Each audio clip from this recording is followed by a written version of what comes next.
Good morning, students. Today we are going to conversation about the input-output model of David Easton. आज हम David Easton के आगत निर्गत उपागम के बारे में परिचर्चा करेंगे और आज का हमारा परिचर्चा का मुख्य बिंदु होगा the major characteristics of input output model. Easton के आगत निर्गत उपागम की मुख्य विशेषताएं क्या हैं, मेजर फीचर्स क्या हैं।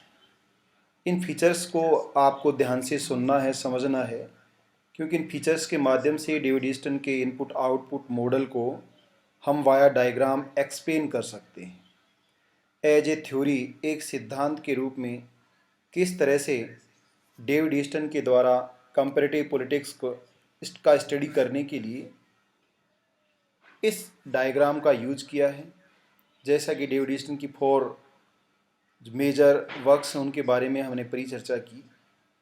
डेविड ईस्टन के इस डायग्राम को देखकर आप इसकी फीचर्स को अभिव्यक्त कर सकते हैं, विशेषताओं के बारे में परिचर्चा कर सकते हैं कि डेविड ईस्टन ने आखिर किस तरह से various and different type political system, जो विविध प्रकार की और विभिन्न राजनीतिक प्रणालियां हैं, उन प्रणालियों के बीच कंपैरिजन किया है। यह हम कह सकते हैं कि political analysis is the core issue of David Easton theory.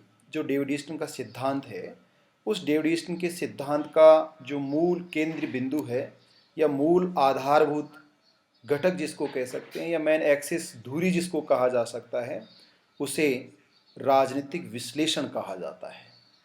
जैसे मैंने पूर्व व्याख्यानों में आपके साथ परिचर्चा की और उस परिचर्चा में कम्युनिकेशन में आपको मैंने अभिव्यक्त किया, संप्रेषण का मतलब है, आपने उसको अच्छी तरह से समझा है कि जो 4 टर्म्स रिगार्डिंग कंपैरेटिव पॉलिटिक्स से जुड़ी हुई हैं, जो 4 निहितार्थ होते हैं, उनके बारे में परिचर्चा की। और उनमें से एक निहितार्थ था पॉलिटिकल एनालिसिस, राजनीतिक विश्लेषण।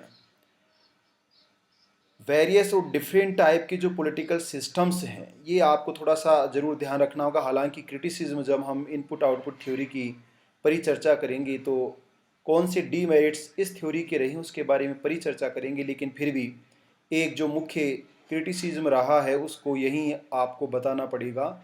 और वह क्रिटिसिज्म है कि डेविड ईस्टन का input output model basically concern with the developed states and the western democracy, पाश्चात्य लोकतंत्र से जुड़ा हुआ है और यह मुख्य रूप से विकसित राज्यों की राजनीतिक प्रणालियों से संबंधित रहा है।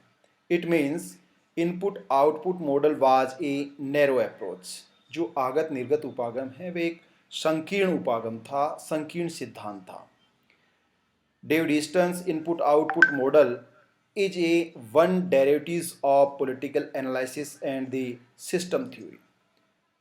राजनीतिक विश्लेषण या राजनीतिक व्यवस्था विश्लेषण के 3 मुख्य प्रत्यय होते हैं, चर होते हैं, वेरिएबल्स होते हैं, और इनमें से एक चर का नाम है डेविड ईस्टन का आगत निर्गत उपागम अथवा सिस्टम थ्योरी के नाम से जिसको जाना जाता है। आइए इस सिस्टम थ्योरी की मुख्य की फीचर्स क्या हैं, सबसे पहले आपको ध्यान रखना है अकॉर्डिंग टू डेविड ईस्टन, और या अथवा हम कह सकते हैं डेविड ईस्टन ने जिस तरह से इस थ्योरी को डिज़ाइन किया है, उस थ्योरी की डिज़ाइन, इसका मतलब ये नहीं है कि बुक्स में आपको फीचर्स बताए जाएं वही फीचर्स होते हैं। आप ऐसे इन सिद्धांतों को, जो क्लासिकल टेक्स्ट होते हैं या राइटर्स की जो खुद की बुक होती है, उसको आप पढ़कर उसके बारे में गहन चिंतन करके उन विशेषताओं को आप फाइंड आउट कर सकते हैं। देखिए, बेसिकली क्लासिकल टेक्स्ट होते हैं, वो एक तरह से पाठ्यक्रम की पुस्तकें होते हैं जिसको कोई भी लिख सकता है। आप लिखते हैं, मैं लिख सकता हूँ, कोई भी लिख सकता है एज ए गाइड के रूप में। परंतु जो ओरिजिनल आइडिया थ्योरी के बारे में उस थ्योरिस्ट अथवा पॉलिटिकल साइंटिस्ट के द्वारा जो डिज़ाइन किया जाता है या बताया जाता है या उसको विश्लेषित एनालिसिस किया जाता है, उसको आप मौलिक स्वरूप में पढ़कर उसके बारे में वास्तविक स्थिति का ज्ञान प्राप्त कर सकते हैं। और उसके पश्चात आप खुद, इसका मतलब मैं कहना चाह रहा हूं कि you will become a author, आप खुद एक लेखक बन सकते हैं। परंतु इसके लिए आवश्यकता है कि जो क्लासिकल टेक्स्ट और कंटेम्प्रेरी टेक्स्ट होते हैं उसके पैरेलल जो होते हैं समसामयिकी और उसके लगभग समस्तरीय, उनके बारे में आपको अध्ययन करना होगा, उसके बाद आप ऐसा कर सकते हैं। इसलिए ऐसे फीचर्स आपको किसी क्लासिकल टेक्स्ट में मिले ये ज़रूरी नहीं है, क्योंकि ये फीचर्स मेरे द्वारा फाइंड आउट की गई हैं ईस्टर्न की थ्योरी को पढ़कर। तो सबसे पहला जो फीचर्स इसका है, सबसे पहली विशेषता है वो ये है, डेविड ईस्टर्न्स थ्योरी अथवा input output theory is a regularise process. जो आगत निर्गत प्रक्रिया है, या हम कह सकते हैं आगत निर्गत उपागम है या व्यवस्था सिद्धांत है, वह एक नियमितीकरण की प्रक्रिया है। इसका मतलब है कि जिस तरह से आपने features of behaviourism in political science के बारे में स्टडी किया होगा कि व्यवहारवादी क्रांति की विशेषताएं, और उनमें से पहली विशेषता है नियमितता, ठीक इसी तरह से यहाँ भी नियमितीकरण की विशेषताओं को, हिंदी में थोड़ा सा वर्ड आपको जटिल लगेगा, इंग्लिश में इसको रेगुलाइज प्रोसेस कहा जाता है, नियमितीकरण की प्रक्रिया कहा जाता है। एक ऐसी प्रक्रिया जो रेगुलर रूप से ऑपरेट होती है या उसको निष्पादित किया जाता है, ऐसा कार्य जो नियमित रूप से होता है, जैसे विद्यार्थी रोजाना विद्यालय जाते हैं। इसका मतलब है कि वह एक दैनिक प्रक्रिया के रूप में, हॉलीडे इसमें इंक्लूड नहीं है, इसका मतलब ये नहीं कि हॉलीडे भी आ गए, कि वह रोजाना जाता है ऐसी क्रिया है। या हम यूनिवर्सल फैक्ट के रूप में भी कह सकते हैं कि हमेशा जो सूर्य उदय होता है पूर्व दिशा में होता है, सूर्य उदय होता है, इसका मतलब एक रेगुलर प्रोसेस है जिसमें बिना किसी व्यवधान के उस प्रोसेस को कंप्लीट किया जाता। इसका मतलब है, अब मैं आपको पुनः वहीं ले जाना चाहूँगा जहाँ से जर्मन बायोलॉजिस्ट ने इसकी शुरुआत की है, बिगिनिंग की है, कि बेसिकली जो सिस्टम थ्योरी होता है, वह सिस्टम थ्योरी या general system theory is a natural process, एक प्राकृतिक प्रक्रिया होती है। ह्यूमन बॉडी के बारे में भी हमने डिस्कस किया और आपको एज ए एग्जाम्पल के रूप में डिफाइन किया। इसका मतलब है डेविड ईस्टन यहाँ ये कहना चाह रहे हैं कि पॉलिटिकल सिस्टम जो बेसिकली डेवलप स्टेट की यहाँ इसने बात कही है, या जो वेस्टर्न डेमोक्रेटिक कंट्रीज हैं उनके पॉलिटिकल सिस्टम या स्टेट की बात कही है, जो विकसित राज्य हैं उन राज्यों की राजनीतिक उप प्रणाली एक प्राकृतिक प्रणाली होती है, और उस प्रणाली में ऐसे कार्य नियमित रूप से होते हैं।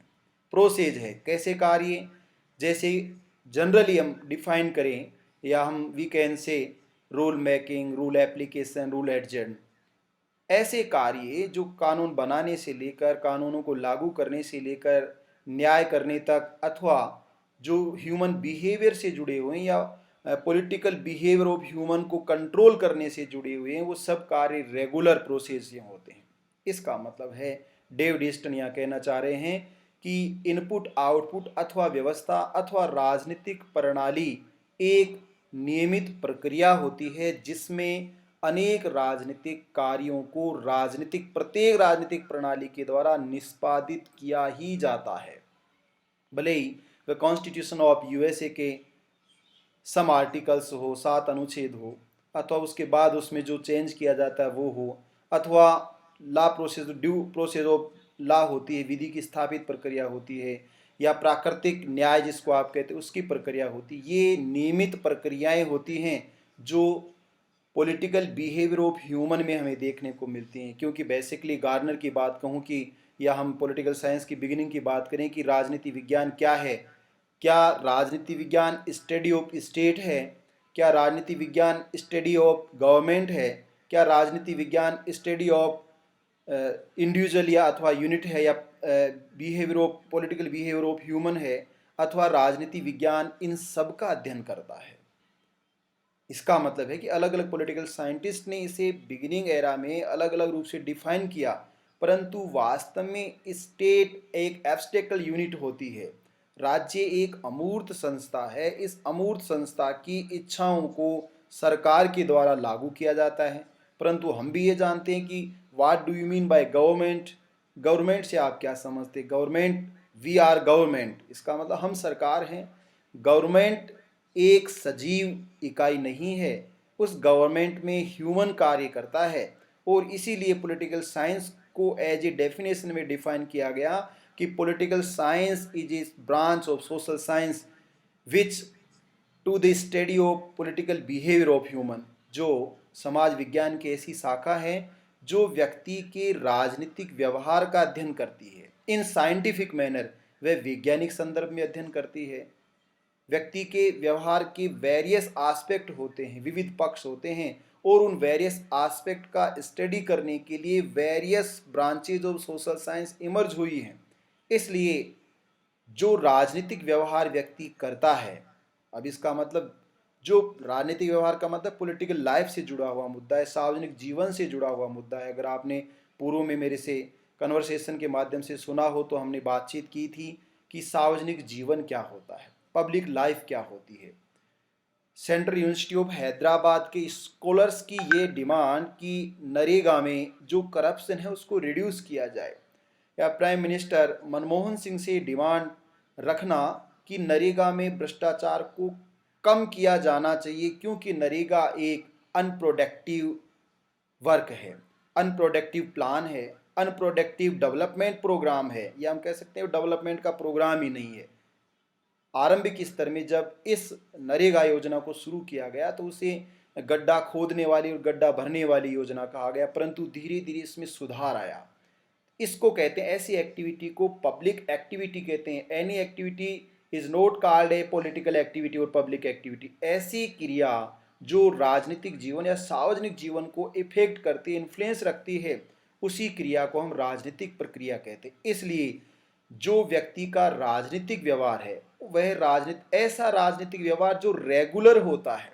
इसका मतलब है रोजाना हम न्यूज़पेपर पढ़ते हैं, रोजाना खबर सुनते हैं, फिर उसके बाद राज्य के बारे में हम जो चिंतन करते हैं कि सरकार क्या कर रही है, पुलिस क्या कर रही है, ब्यूरोक्रेट्स क्या कर रहे हैं, या सरकार के जो नुमाइंदे हैं वो क्या कर रहे हैं, राज्य क्या कर रहा है। इसका मतलब पॉलिटिकल कल्चर हम कह सकते हैं। दैनिक जो राजनीतिक चिंतन हम राज्य के बारे में करते हैं उसे ही हम राजनीतिक व्यवहार कहते हैं। इसलिए ईस्टन ने ये बताया कि जो विविध विकसित राजनीतिक प्रणालियां हैं उन राजनीतिक प्रणालियों के अंतर्गत, यहाँ मैंने पहले ही बता दिया कि जहाँ पॉलिटिकल सिस्टम लिखा हुआ है उसका मतलब स्टेट से है, राज्य से है। आप ये ध्यान रखो, यहाँ यूज किया गया नए शब्द को रिप्लेस कर दिया गया बाय डेविड ईस्टन के द्वारा कि पॉलिटिकल सिस्टम कहेंगे हम स्टेट को। क्यों कहेंगे ऑलरेडी मैंने आपको बता दिया। इसलिए यह राज्य, राज्य का मतलब व्यक्तियों से, व्यक्तियों का मतलब व्यक्तियों के सार्वजनिक जीवन से संबंधित व्यवहार जिसे पॉलिटिकल बिहेवियर कहते हैं। ऐसा पॉलिटिकल बिहेवियर जो रेगुलर होता है, उस बिहेवियर की एक प्रक्रिया को हम क्या कहते हैं, राजनीतिक प्रणाली कहते हैं। First characteristic all it is clear. दूसरी विशेषता है, डेविड ईस्टन ने जिस पॉलिटिकल सिस्टम की बात कही है उस सिस्टम को उसने डिफाइन किया है एक प्रक्रिया के रूप में, जो न केवल रेगुलर प्रोसेस होती है अपितु पॉलिटिकल सिस्टम इज ए, या political system via plans allocation of authority values. वह एक ऐसा एलोकेशन करता है जो प्राधिकृत मूल्य हमारे होते हैं उनका आवंटन किया जाता है। ऐसा आवंटन जो राज्य के द्वारा किया जाता है, और यह आवंटन राजनीतिक प्रक्रिया प्लान्स के माध्यम से करती है। इसका मतलब है कि जो भी लाभांश होते हैं या राजनीतिक प्रक्रियाओं को निष्पादित करने के लिए जो राइट्स होते हैं, जो पावर्स होते हैं, उन राइट्स को और पावर्स को किस तरह से डिसेंट्रलाइजेशन किया जाता है। जब इन पावर्स को डिसेंट्रलाइज किया जाता है तो एवरी जो पोस्ट होती है उस पोस्ट के साथ जो रेस्पॉन्सिबिलिटी जुड़ी होती है और जो ड्यूटी जुड़ी होती हैं, जो पावर जुड़ा होता है, उन सबको क्लियरली डिफाइन किया जाता है। इसका मतलब है कि पॉलिटिकल सिस्टम के द्वारा पॉलिटिकल बिहेवियर को ऑपरेट करने में जिन रिसोर्सेज का एलोकेशन किया जाता है वो allocation authoritative allocation of values होता है, वह मूल्यों का प्राधिकृत आवंटन होता है।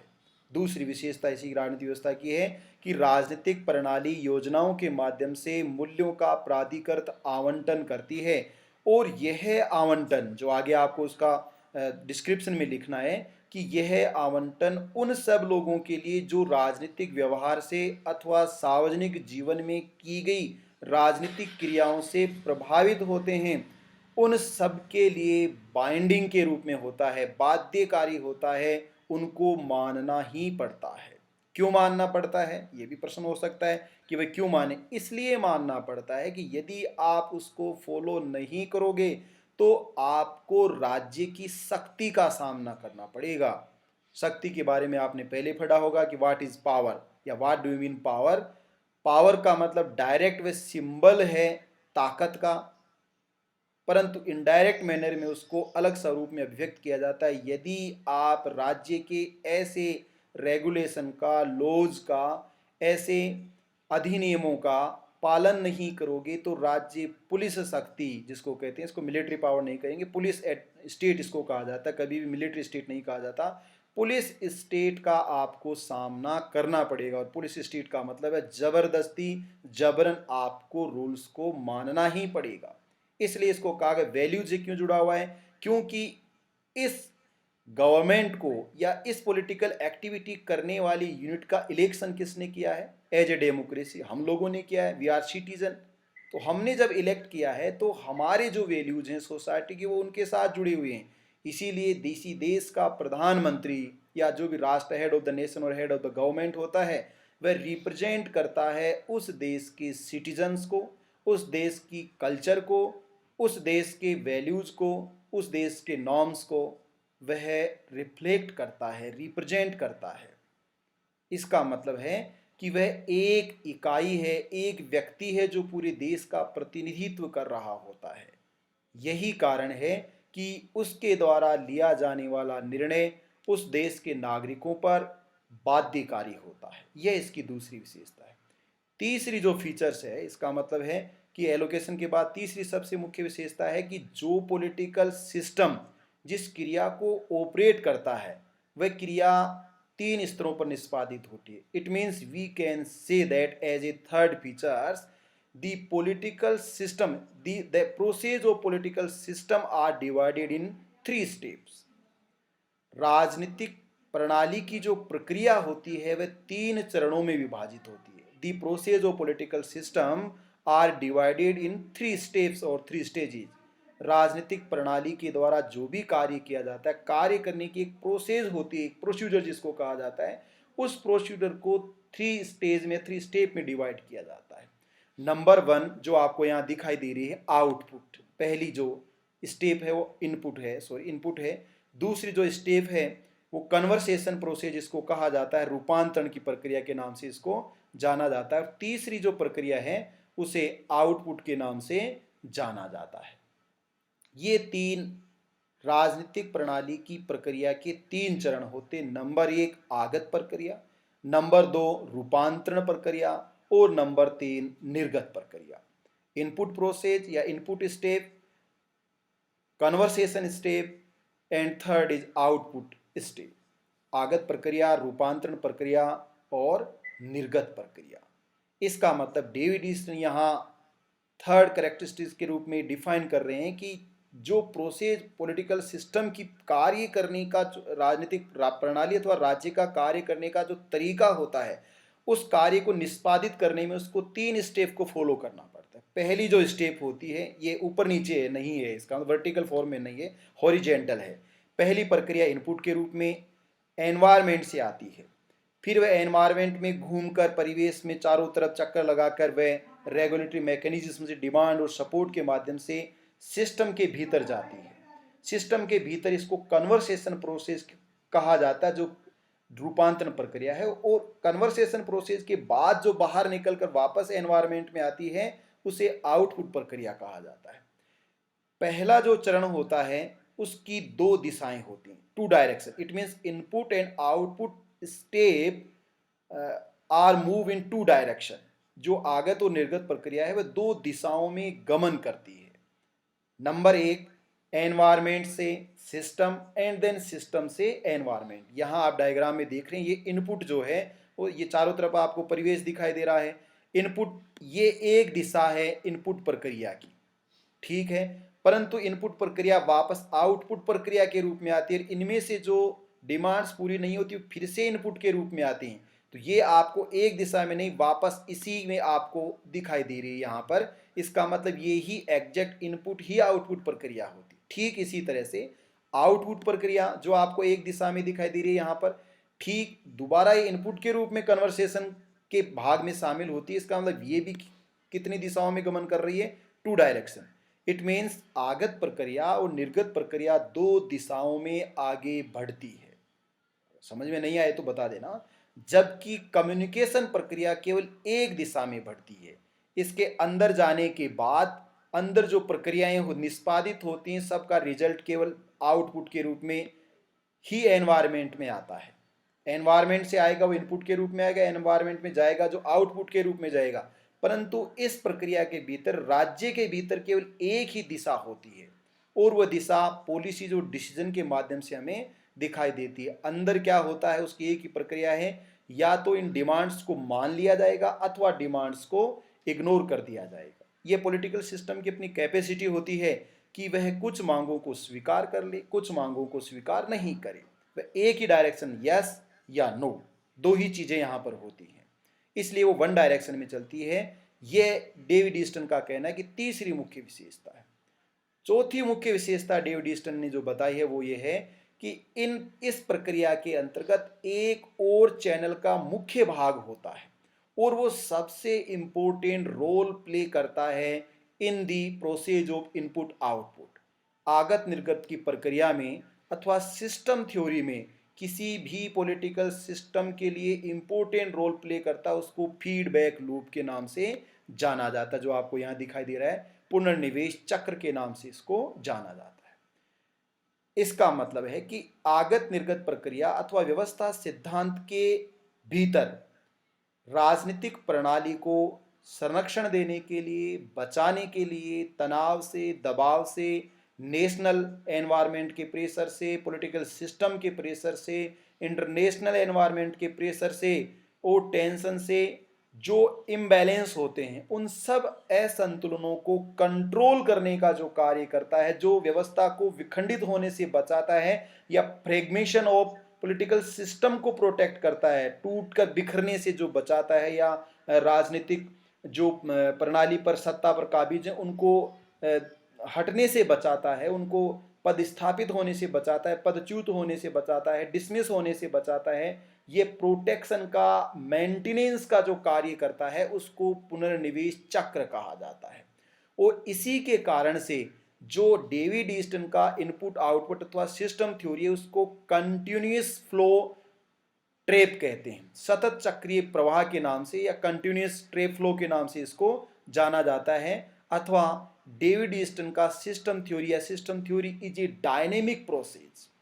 जो व्यवस्था सिद्धांत है वे एक गतिशील प्रक्रिया है। कैसे गतिशील प्रक्रिया, ये आपको इस लाइन के माध्यम से यहाँ दिखाई दे रहा होगा डायग्राम में कि ये जो डॉट डॉट लाइन आपको दिखाई दे रही है ये एक सतत चक्रीय प्रवाह को अभिव्यक्त करती है। ठीक वैसे ही जैसे आपने क्लासिफिकेशन ऑफ स्टेट में अरिस्टोटल के द्वारा साइकिल के व्हील के रूप में पॉलिटिकल सिस्टम की जो चैन है उसको अभिव्यक्त किया गया है।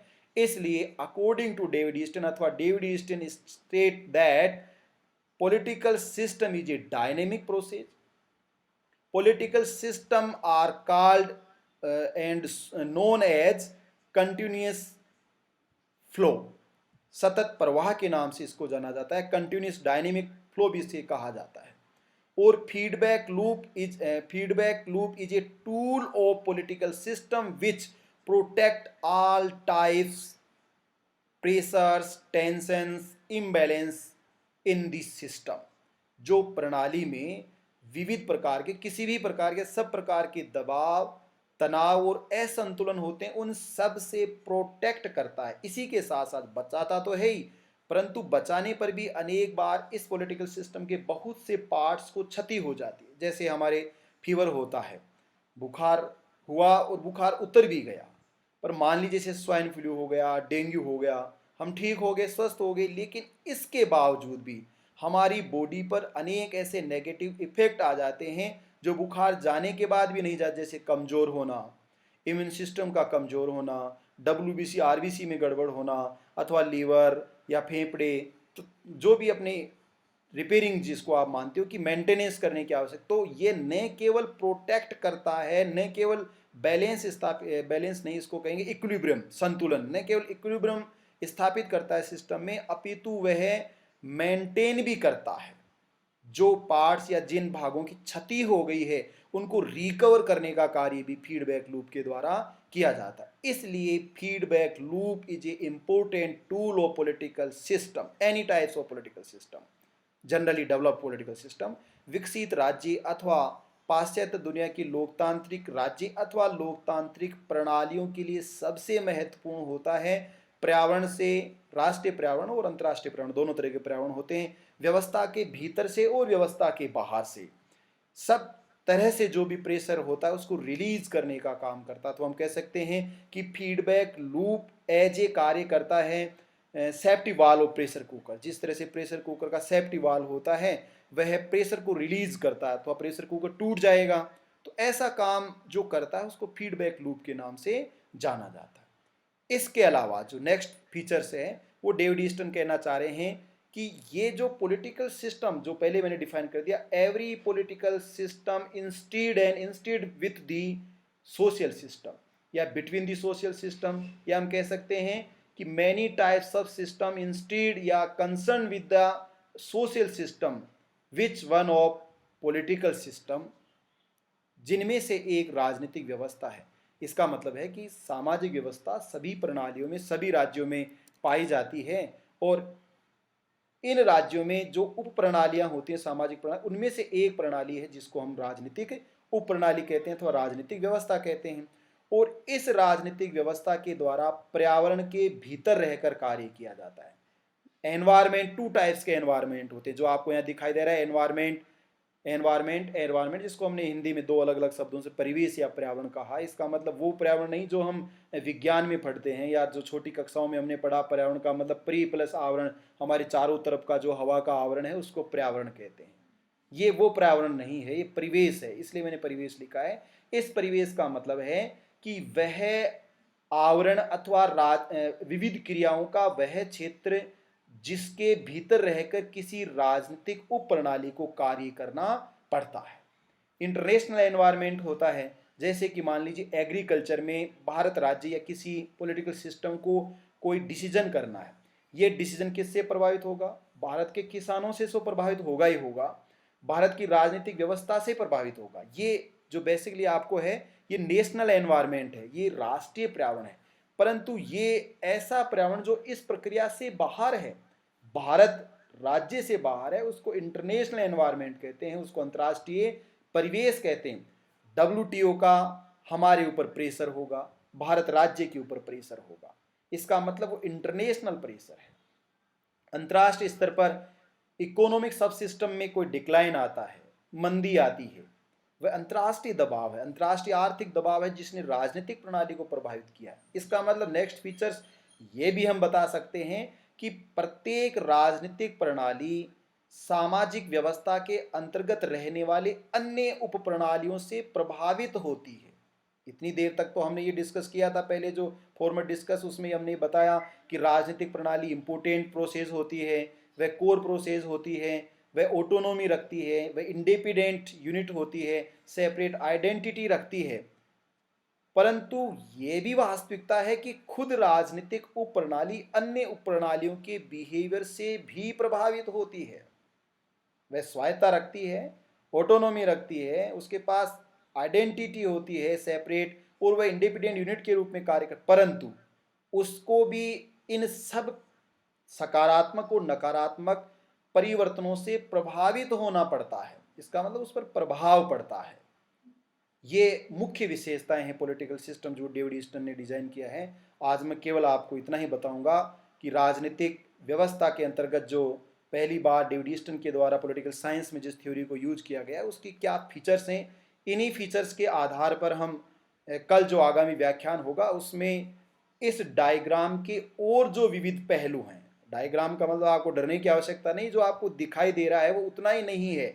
इसी डायग्राम के माध्यम से अर्थात एक स्लाइड के माध्यम से ही आपके नेक्स्ट 2-3 व्याख्यान होंगे, क्योंकि जो मैंने अभी तक इतना बताया उतना ही नहीं है, यहाँ पर बहुत सी चीज़ें आपको अभी दिखाई देंगी जिसमें हम डायग्राम को अब इसका मतलब है कि सिस्टम थ्योरी के द्वारा वेरियस और डिफरेंट टाइप पॉलिटिकल सिस्टम के बिहेवियर का कंपैरिजन कैसे करेंगे या पॉलिटिकल एनालिसिस कैसे करेंगे उसके बारे में परिचर्चा करेंगे। आज के व्याख्यान में यदि किसी को कोई डाउट है, क्वेरी है, कोई क्वेश्चन पुटअप करना है, welcome of all you. Tanvi help करो इनकी। हाँ यस। मैं अनम्यूट कर रही हूँ सभी को, तो किसी को भी कोई क्वेश्चन पूछना है एनीवन अनम्यूट स्टूडेंट पुट करके अप द फिर। क्वेश्चन।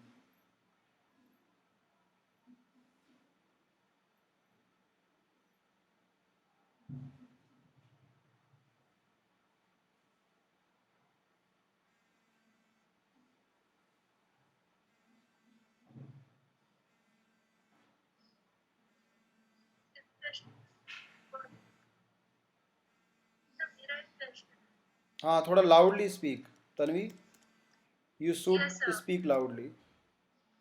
यस सर, जो डायरेक्शन की बात करी थी हमने अभी थोड़ी देर पहले लेक्चर में, ओके तो मेरे को ये वाली चीज नहीं समझ में आई कि पॉलिटिकल सिस्टम में आपने बताया कि यूनिडायरेक्शनल प्रोसेस होता है, क्योंकि वहां से सिर्फ डिसीजन आता ही है, तो पॉलिसीज और डिसीजन वहां से आती है, तो वो एक यूनिडायरेक्शनल प्रोसेस होगा।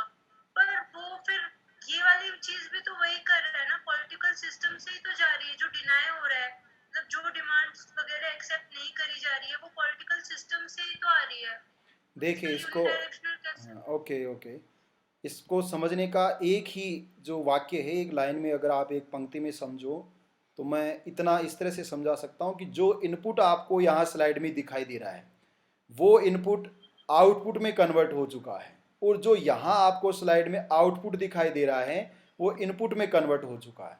इसका मतलब यदि मैं इनपुट को रिप्लेस कर दूं आउटपुट से और आउटपुट को रिप्लेस कर दूं इनपुट से, तो दोनों ही एक दूसरे की तरफ डायरेक्शन में एरो के माध्यम से चेंज हो गए। फिर से मैं इनको चेंज कर दूं, इसका मतलब है कि एनवायरमेंट से सिस्टम और सिस्टम से एनवायरमेंट। इसका मतलब ये है कि जो आउटपुट के रूप में आ चुका है उसमें भी बहुत सी डिमेरिट्स रह गई, बहुत सी कमियां रह गई। अब वो वापस कैसे जाएगा? वो इनपुट के माध्यम से ही जा सकता है, लेकिन यहाँ आपको एनवायरमेंट जो दिखाई दे रहा है वो एनवायरमेंट एक चारों तरफ का ये एनवायरमेंट आपको दिखाई दे रहा है, इससे इनपुट हुआ, it is the one direction, it is the symbol of one direction. But जब पॉलिटिकल सिस्टम से बाहर आएगा तो इधर ही बाहर आ रहा है, ये तो आपको है ना इसमें डायरेक्शन में दिखाई दे रहा है, ऐसा जरूरी तो नहीं है।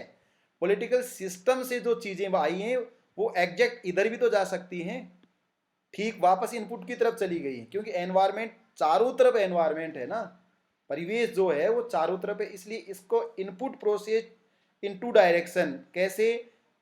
पर्यावरण से सिस्टम में और सिस्टम से वापस पर्यावरण में। ठीक ऐसे इसके विपरीत हम कहेंगे कि आउटपुट प्रोसेस सिस्टम से पर्यावरण में और पर्यावरण से फिर से सिस्टम में, क्योंकि आउटपुट इनपुट में कन्वर्ट होगा, इनपुट आउटपुट में कन्वर्ट होगा, लेकिन political system move only will move only one direction, because political system केवल सिस्टम से एनवायरमेंट में ही जाता है। इसका मतलब ये आपको जो पॉलिटिकल सिस्टम दिखाई दे रहा है किसी भी तरफ से आप इसको गमन करो, चाहे इधर से गमन करो चाहे इधर से गमन करो, किधर भी कर दो, इसका मतलब ये जो आपको दिखाई दे रहा है एग्जैक्ट ऐसा ही हो, ऐसा जरूरी नहीं है, इसकी कोई सिग्निफिकेंट डिजाइन नहीं है। ये डिजाइन आपको जो स्लाइड में दिखाई रहे it is a imaginary design, ये काल्पनिक डिजाइन है। जो राज्य को हम इस यहाँ मैंने मूर्त रूप में, बेसिकली राज्य अमूर्त होता है, उसको यहाँ स्लाइड पर दिखा दिया गया कि ये राज्य है और ये राज्य के हम लोग हैं, पर्यावरण है और ये इंटरनेशनल एनवायरनमेंट है, इसमें कैसे कार्य किया जाता है। इसके अलावा can you understand? Yes sir.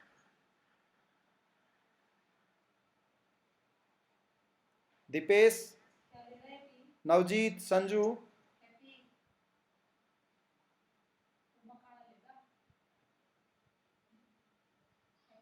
ठीक है, thank you so much, we will meet tomorrow.